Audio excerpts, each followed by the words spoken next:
नमस्कार. आज आपण अशी चमचमीत रेसिपी बनवणार आहोत, ज्यासाठी तुम्हाला कोणतीही पूर्वतयारी करून ठेवायची गरज नाही आणि जी तुम्ही या थंडीमध्ये फक्त एकदा घरी बनवून पहा. माझी खात्री आहे पुन्हा पुन्हा घरचे ही रेसिपी तुम्हाला आवर्जून बनवायला सांगतील.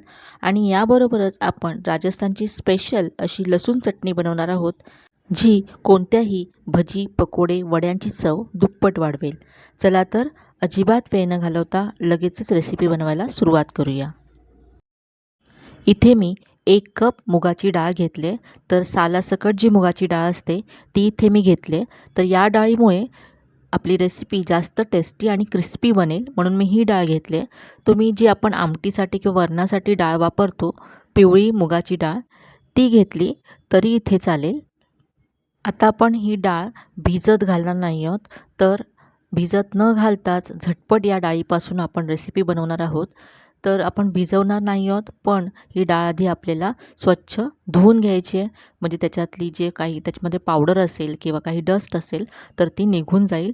तर 2 ते 3 वेळा ही डाळ आपल्याला पाणी घालून स्वच्छ धुवून घ्यायची आहे. तर अशी मी ही डाळ 2 ते 3 वेळा धुवून घेतले आणि याच्यातलं सगळं पाणी काढून घ्यायचं आहे. आता ही डाळ मिक्सरच्या भांड्यामध्ये काढून घ्यायची आहे. इथे मी साधारण अर्धा इंच आलं आणि 6 ते 7 लसणाच्या पाकळ्या घेतल्यात, त्या घालायच्यात यामध्ये. आणि आता यामध्ये पाणी घालून वाटून घ्यायचे जाडसर. तर खूप कमी पाणी घालायचे वाटताना. साधारण पाव कप मी पाणी इथे घातलं आहे. पहा, घट्ट आहे, अजिबात पातळ केलेलं नाही आहे आणि असं जाडसर वाटून घेतलं आहे. कमीत कमी पाणी घालून वाटून घ्यायची डाळ. मला इथे पाव कप पाणी लागलं आहे. तर आता ही वाटलेली डाळ आपण एका बाउलमध्ये काढून घेऊया. तर आज आपण डाळ न भिजवता ही रेसिपी बनवतो आहे, त्यामुळे डाळ थोडी फुलण्यासाठी इथे यामध्ये अगदी उकळतं पाणी घालायचं आहे. खूप कमी पाणी घालायचं आहे, फक्त डाळ भिजेल इतकं पाणी घालायचं आहे. तर पहा, इथे मी 2 मोठे चमचे पाणी घातलं आहे. अगदी उकळतं पाणी आहे.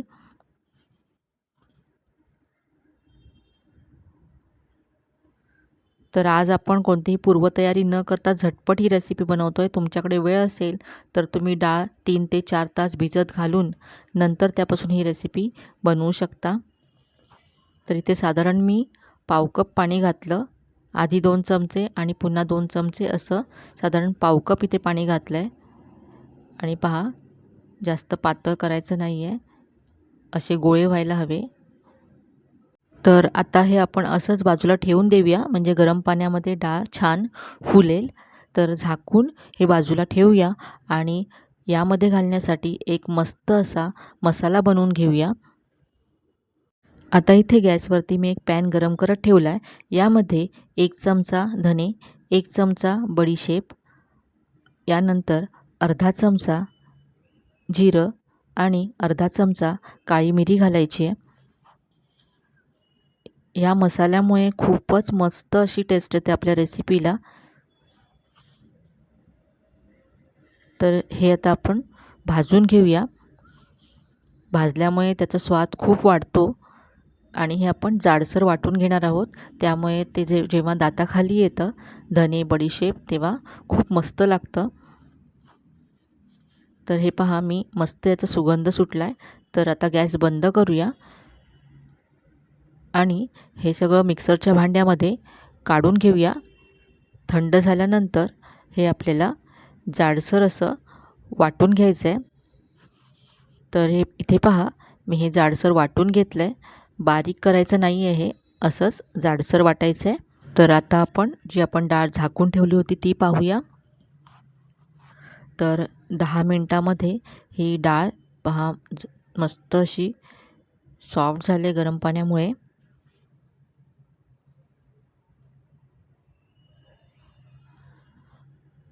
तर यामध्ये आता पुढचं साहित्य आपण घालूया. तर जो मसाला आपण वाटून घेतला तो घालायचा यामध्ये. खूपच मस्त अशी टेस्ट या मसाल्याची लागते. यानंतर यामध्ये आता बारीक चिरलेली मेथी घालायची आहे. तर ही मेथी मी आधी स्वच्छ धुवून घेतली, त्यातलं सगळं पाणी निथळून घेतलं आणि अशी बारीक चिरून घेतली. तर 1 वाटी इथे बारीक चिरलेली मेथी घातली. यानंतर इथे मी एक मध्यम आकाराचा कांदा असा उभा चिरून घेतला आहे. तुम्हाला हवं तर बारीक चिरून घेऊ शकता. हा घालायचा आहे. यानंतर इथे मी हिरवी मिरची घेतली बारीक चिरून. जेवढं तुम्हाला तिखट हवं त्या प्रमाणात हिरवी मिरची घ्या. यानंतर बारीक चिरलेली कोथिंबीर घालायची आहे भरपूर. आता इथे लाल तिखट घालायचं चवीप्रमाणे. आपण हिरव्या मिरच्यासुद्धा घातल्यात, काळी मिरीसुद्धा घातले. त्यामुळे तुम्हाला जेवढं तिखट हवं त्या प्रमाणात घाला. पण ही रेसिपी तिखटच मस्त लागते, त्यामुळे इथे मी थोडं जास्त घेतले लाल तिखट. यानंतर चवीप्रमाणे मीठ घालायचं आहे. तर इथे मी अर्धा चमचा मीठ घातलं आहे. यानंतर इथे अर्धा चमचा आमचूर पावडर घातले. मस्त आंबटपणा येतो, यामुळे तुम्ही लिंबाचा रससुद्धा घालू शकता 1 चमचा याऐवजी. तर इथे सगळं साहित्य घालून झालं आहे. हे व्यवस्थित मिक्स करून घ्यायचे. आधी एकजीव करून घ्यायचं. डाळ आणि सगळे मसाले, भाजी सगळं एकत्र करून घेतलं आहे. हातानेच हे व्यवस्थित मिक्स करूया, म्हणजे सगळं छान एकजीव होईल. तर ह्याचं मी सगळं एकत्र करून घेतलं आहे. ही डाळ आपण भिजत घातली नव्हती, त्यामुळे यामध्ये बाइंडिंगसाठी आपल्याला 2 चमचे बेसन घालावं लागेल. तर हा 1 चमचा आणि हा दुसरा चमचा, असं 2 मोठे चमचे इथे मी बेसन घातलं आहे.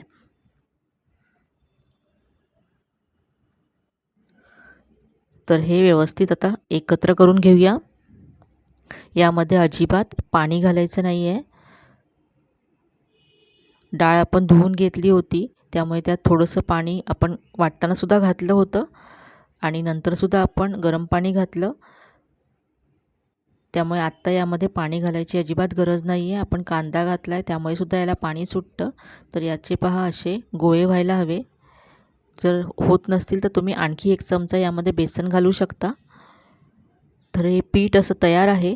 हे आपण आता बाजूला ठेवूया आणि आधी मस्तशी लसणाची चटणी बनवून घेऊया, जी या रेसिपीबरोबर अगदी अप्रतिम लागते.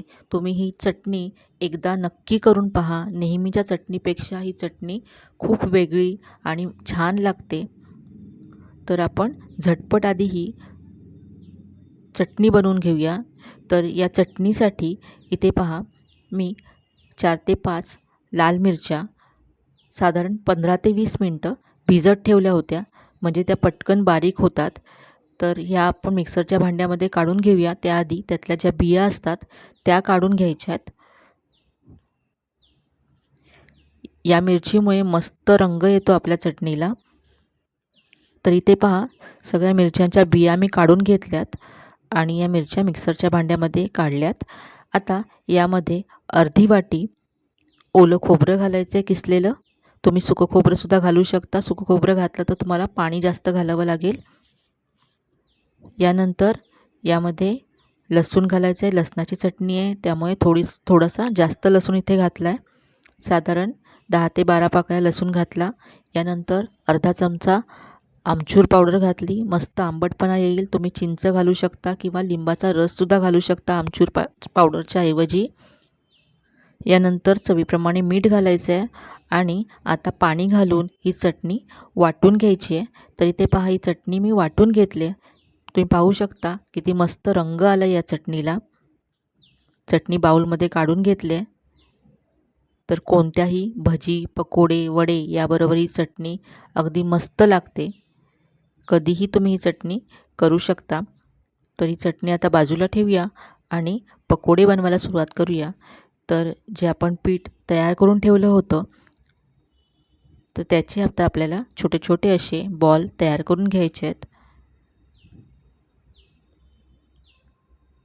तर आज आपण मूगडाळ आणि मेथीचे असे हे मस्त पकोडे किंवा वडे बनवणार आहोत. पहा, असे छोटे छोटे बॉल तयार करून घेतलेत मी. आता हे आपण फ्राय करूया. तर हे फ्राय करण्यासाठी इथे मी तेल मस्त गरम करून घेतलं आहे. पाहू शकता, छोटासा गोळा टाकला आहे मी, पटकन वरती आला, म्हणजे तेल अगदी मस्त गरम आहे. आता गॅसची फ्लेम स्लो करायची आणि यामध्ये हे वडे किंवा पकोडे सोडायचे. जेव्हा आपण हे पकोडे सोडतो तेव्हा तेल अगदी छान गरम हवं, म्हणजे पकोडे तेलकट होत नाहीत. आता मीडियम फ्लेमवरती हे पकोडे आपण फ्राय करून घेऊया. अगदी गोल्डन ब्राऊन होईपर्यंत आणि छान क्रिस्पी होईपर्यंत हे पकोडे फ्राय करून घ्यायचे. खूप मस्त अशी ही रेसिपी आहे. वरून क्रिस्पी आतून सॉफ्ट असे हे पकोडे लागतात आणि चवीला तर अगदी भन्नाट लागतात. यामध्ये जो आपण मसाला वाटून टाकला आहे, त्याचबरोबर आपण मेथी घातली आहे, तर त्यामुळे सुद्धा हे खूप मस्त लागतात. मेथीऐवजी तुम्ही पालक किंवा पातीचा कांदा घालू शकता.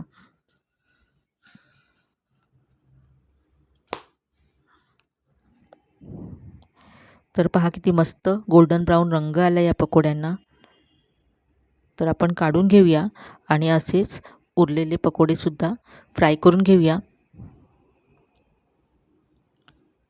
सगळं तेल याच्यातलं निथळून घेतलं आहे आणि हे काढून घेतलेत. तर आता आपण जी चटणी बनवली त्याबरोबर हे सर्व करूया. मेथे, लसणाची चटणी त्याचबरोबर कोथिंबिरीच्या ग्रीन चटणीबरोबर सर्व केलेत. तुम्ही पाहू शकता मस्त क्रिस्पी असे झालेत.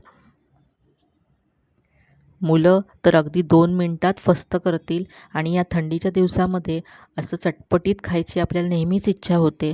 तर तुम्ही अशा वेळेस कधी संध्याकाळच्या वेळेस खायचं असेल तर डाळ भिजत घातलेली नसेल तरीही तुम्ही झटपट किचनमध्ये जाऊन ही रेसिपी बनवू शकता. या रेसिपीसाठी तुम्हाला कोणतीही पूर्वतयारी करायची गरज पडणार नाही. तर मी तुम्हाला यातील एक पकोडा तोडून दाखवते. पहा, बाहेरून मस्त क्रिस्पी आणि आतून असा सॉफ्ट आहे आणि अगदी जाळीदार झाला आहे पहा. या चटणीबरोबर तुम्ही हा नक्की ट्राय करा. अगदी हलका फुलका होतो. यामध्ये आपण सोडा, इनो काहीही घातलं नाही आहे, तरी अगदी जाळीदार झाला हा पकोडा. तर आजची ही माझी रेसिपी तुम्हाला कशी वाटली कमेंटमध्ये नक्की कळवा. रेसिपी जर आवडली असेल तर व्हिडिओला जास्तीत जास्त लाईक करा, शेअर करा. चॅनलवर नवीन असाल तर चॅनलला सबस्क्राईब करायला विसरू नका. पुन्हा भेटूया अशाच छान छान आणि नवीन नवीन रेसिपीसह. तोपर्यंत धन्यवाद.